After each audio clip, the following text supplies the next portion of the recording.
Hey, today as we get started, we're covering John chapter 5. Let me give you a brief overview of John 5. The first part of John 5, we see the healing at the pool on the Sabbath, the healing at the pool of Bethsaida.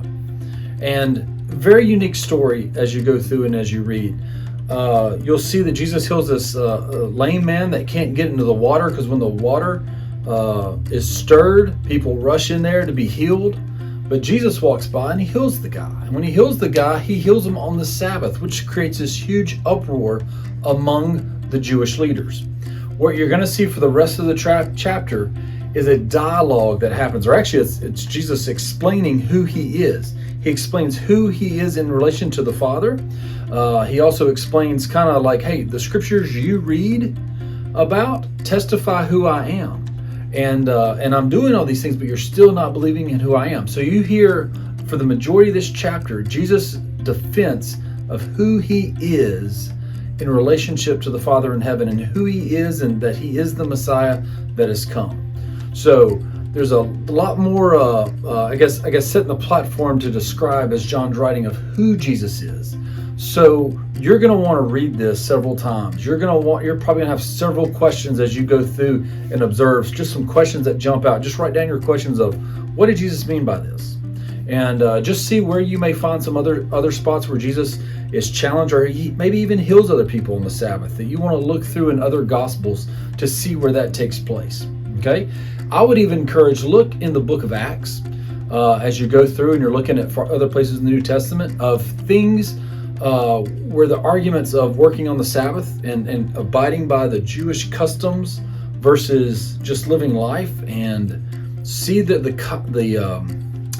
conflict that develops between the emerging church and the Jewish faith before Jesus and after Jesus as well. So there's just a few insights to help you as you dig into John chapter 5 this week. God bless, and y'all have a great time studying the Word. John chapter 5, starting at verse 2.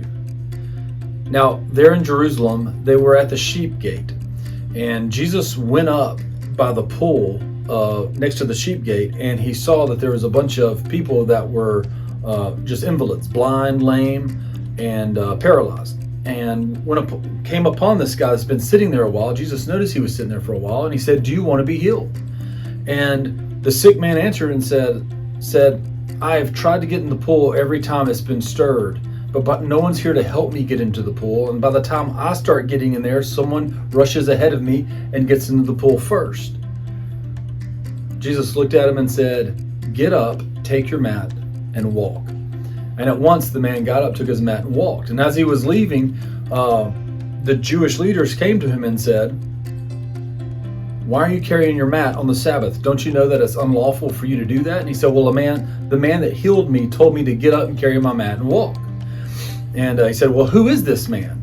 Now, Jesus had already slipped into the crowd by this point, and the man says, "I don't know who it is." But later, Jesus was walking around and ran into him again, and he says, "See, you're well. Sin no more, that nothing worse may happen to you." And the man then goes to the Jewish leaders and said, "Hey, it was Jesus that healed me. And it was Jesus that healed me."